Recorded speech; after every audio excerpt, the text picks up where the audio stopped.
बिस्मिल्लाहिर्रहमानिर्रहीम। अस्सलाम वालेकुम।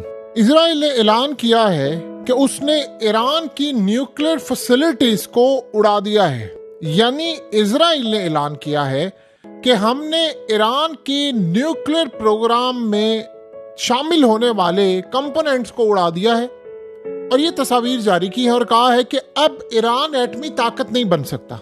सबसे पहला सवाल ये है कि क्या ये हमला आज हुआ है, कल हुआ है, परसों हुआ है? क्या इजराइल ने कोई हमला कर दिया है? सवाल का जवाब है नहीं।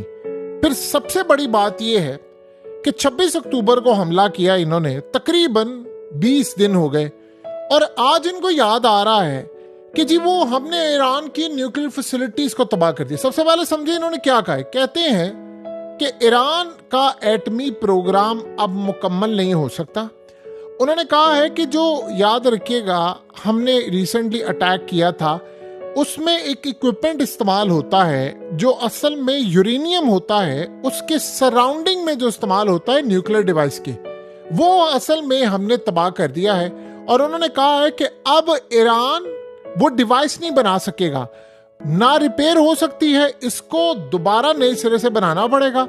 लिहाजा ईरान इस वक्त एटमी ताकत नहीं बन सकता और ईरान के लिए करना मुश्किल। उसने कहा कि अगर तो ईरान उस डिवाइस को पूरी तरह रिप्लेस करना चाहेगा जो हमने तबाह की है, तो फिर एक बात आप ज़हन में रखिएगा कि ईरान न्यूक्लियर ताकत बन सकता है, लेकिन हमारी नज़र है उसके ऊपर। अगर ये कहीं से लेना चाहेंगे, कोई मुल्क इनकी मदद करना चाहेगा, तो हमारी पूरी सूरत हाल सामने है। ये जो असल में इक्विपमेंट हमने तबाह किया है, ये असल में शेपिंग करता है, जो खास तौर पे प्लास्टिक जो बारूद होता है जो यूरेनियम के इर्द गिर्द होता है उसके लिए, और इसके बगैर ये एटमी प्रोग्राम इनका मुकम्मल नहीं है। अब आप ये सोचें जरा कि भाई आपको ये 20 दिन बाद समझ आ रही है कि हमने ये काम किया, फलाना काम किया है।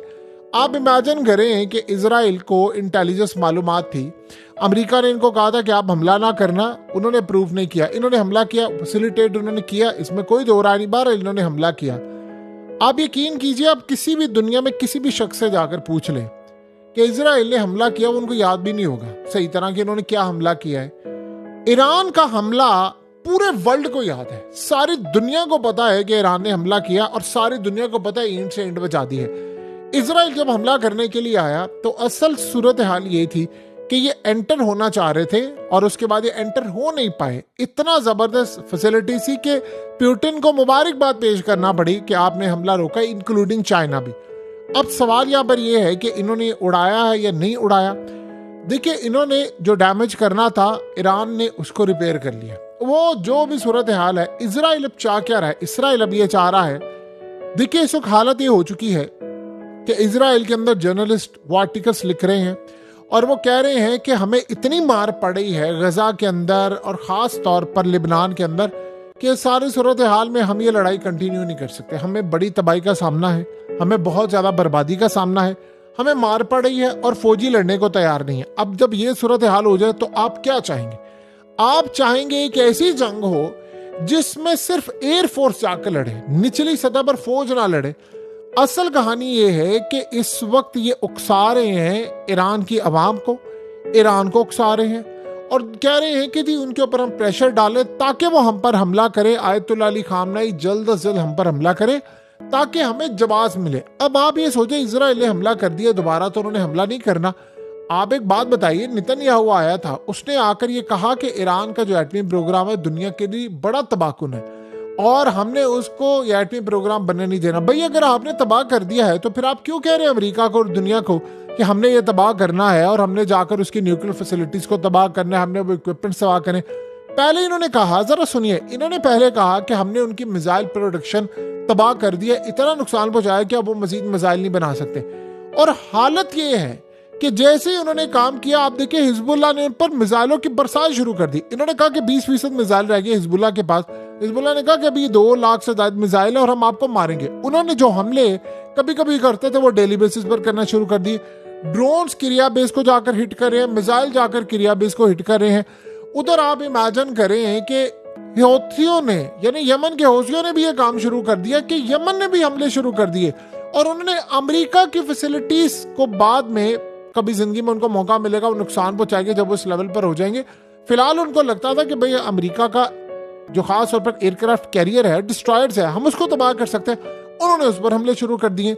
जब आपने किसी भी मुल्क के अंदर इतनी बड़ी तबाही की हो तो जाहिर सी बात आप मजीद तबाही कर सकते हैं। तो अगला मुल्क आप पर हमला करेगा, दूसरे मुल्कों से हमला कर पाएगा? कभी भी नहीं हो सकता।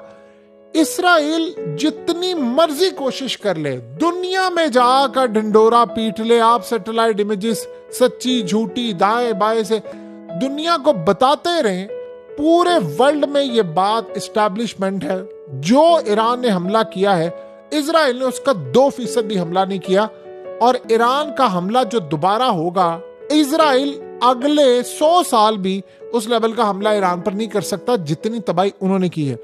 उसकी सबसे बड़ी वजह क्या है? आप ये सोचो, उसकी सबसे बड़ी वजह यह है कि ईरान ने सारी चीजें कैलकुलेट की थी।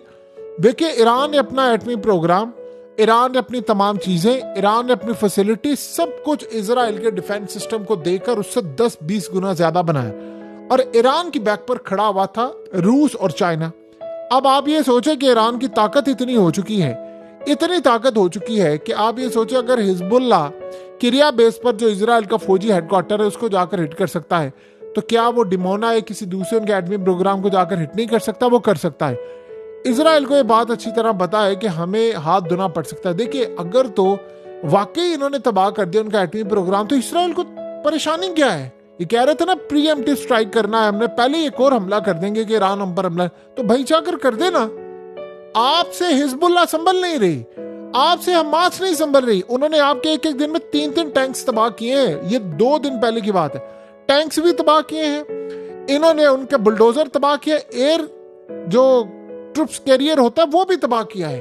फौजी तबाह हो रहे हैं, 15-20 एक दिन में फौजी मारे जा रहे हैं मुख्तलिफ जगहों पर, लिबनान में, इसी तरह गजा के अंदर। और दूसरों को छोड़िए, इजराइल के जनरल्स उठकर ये दुनिया को बता रहे हैं कि यार हमारे पास तबाही के अलावा कुछ भी नहीं है। फौजी कह रहे हैं कि हम अपने जो पखाने हैं वो पूरे 1-1 साल से शॉपरों में कर रहे हैं, और इस सूरत हाल में हमें घर जाने की इजाजत नहीं है। ना हम वहां पर जाकर हमारे घर वालों को कहा, जब ये जंग के दौरान ये मामला था कुछ दिन रेस्ट करने के लिए, आपने उनसे बात नहीं करनी। यानी ये नहीं पता उनके घर डिवाइसेस लगाई है, क्या सूरत हाल है। इस लेवल पर जाकर इजराइल के फौजियों का हाल हो रहा है। इकोनॉमी का तो आपको पता ही है। देखिए, आयतुल्लाह ने आज नहीं तो कल हमला कर देना है। अब आप ये सोचे, पहले नेतन्याहू आता है और आकर कहता है ईरान की कौम को दोबारा कि जी इन्होंने $2.3 बिलियन खर्च किया और फलाना काम किया है, ये किया है, ये आपके पैसे जाया कर रहे हैं, अनकरीब हम आपको इनसे निजात दिलवाने लगे हैं। आप अगर इतने ही ताकतवर हैं तो दुनिया को पता क्यों नहीं चल रहा कि आपकी तबाही क्या? देखिए, माजी में जब इजराइल हमला करता था, इनके F-35 आते थे, ईरान का एटमी प्रोग्राम इतना तबाह करके जाते थे कि 20-20 साल पीछे चला जाता था ईरान का प्रोग्राम। और उसके बावजूद ईरान के न्यूक्लियर साइंटिस्ट मारते थे, उनके लोग मारते थे। ईरान ने जितनी कुर्बानियां दी हैं अपने एटमी प्रोग्राम के लिए, दुनिया में कोई ताकत नहीं दे सकती। ईरान इस वक्त, देखिए, गजा की जंग भी वो लड़ रहा है, ईरान इस वक्त लिबनान की जंग भी लड़ रहा है, ईरान इस वक्त यमन के साथ मिलकर भी लड़ रहा है। कौन है जो ताकत इस वक्त लड़ी है? आप ईरान को माइनस कर दें इस सारे खेल से, आप बता दें अगले दिन इसराइल ये फतह कर लेगा शाम के नहीं, लिबनान फतह करेगा कि नहीं, ये तो आप ज़हन में रखिएगा। ये 10-20 ममालिक फतह कर चुका होता है इस वक्त तक इसराइल। असल बात यह है कि ईरान ने हमला करना है, ईरान ने अब हमला करना है इसराइल पर बहुत ज्यादा, और वो बड़ा सरप्राइजिंग है। अब ये नहीं पता कि उन्होंने क्या उनके एटमी प्रोग्राम या किसी चीज पर हमला करना है, क्योंकि आयतुल्लाह ने बात कही थी अगर आप हमारी न्यूक्लियर फैसिलिटीज को उड़ाएंगे तो हम आपको उड़ा देंगे। देखिए, ईरान ने हमला करके दिखाया। किसी को कुछ शक है कि ईरान दोबारा हमला नहीं कर सकता या इसराइल को तबाह नहीं कर सकता? किसी को भी कोई शक नहीं है। तो लिहाजा इस सूरत हाल में अगर इन्होंने इनके मिसाइल प्रोडक्शन या न्यूक्लियर फैसिलिटीज या कोई और चीज तबाह की होती, तो आप बताइए क्या आपको 20 दिन बाद दुनिया को बताना पड़ता हो जी हमने हमला किया था, फलाना किया था? आप तो फौरी तौर पर दुनिया में हलचल मच जाती। कहाँ गए अमेरिका के इदारे, वो सैटेलाइट और वो तमाम चीजें? आप जरा पैटर्न चेक करें। ये असल में नेतन्याहू की रेटिंग बढ़ाने का एक फार्मूला है। हो ये रहा है कि इसराइल इस वक्त पूरी दुनिया को जाकर बता रहा है कि यार हमें कमजोर ना समझो। आपको पता है कि इसराइल का साथ नहीं लोग दे रहे, सारे इसके खिलाफ हो रहे हैं। रिसेंटली जो अरब समिट हुआ था उसमें क्या सूरत है, उन्होंने इसराइल की मजम्मत की है, ईरान का साथ देने का फैसला किया है।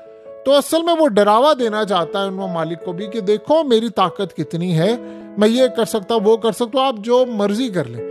जिसने जब हमला करना होता है आप ताकत दिखाते हैं। देखिए इजराइल ने गजा को तबाह किया, खंडर किया, दुनिया को नजर आया ना। लेबनान पर इन्होंने हमला किया, नजर आया। हिजबुल्लाह इजराइल की इंसेंट बजा रहा है लेबनान में और बाकी जगहों पर, आपको नजर आ रहा है ना।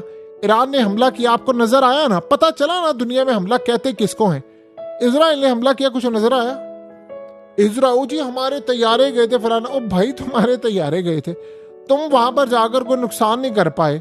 उनका नुकसान ये है कि आयतुल्लाह कह रहे हैं कि हमने इनकी ईंट से बजाकर जवाब देना है, और तुम रोज तड़प रहे हो कि आज नुकसान होगा, ये होगा, वो होगा। जिस दिन उनकी न्यूक्लियर फैसिलिटीज पर हमला हुआ या होता, तुम्हारी न्यूक्लियर फैसिलिटीज नहीं बचनी थी। अगले दिन नहीं, अगले घंटे भी नहीं बचनी थी।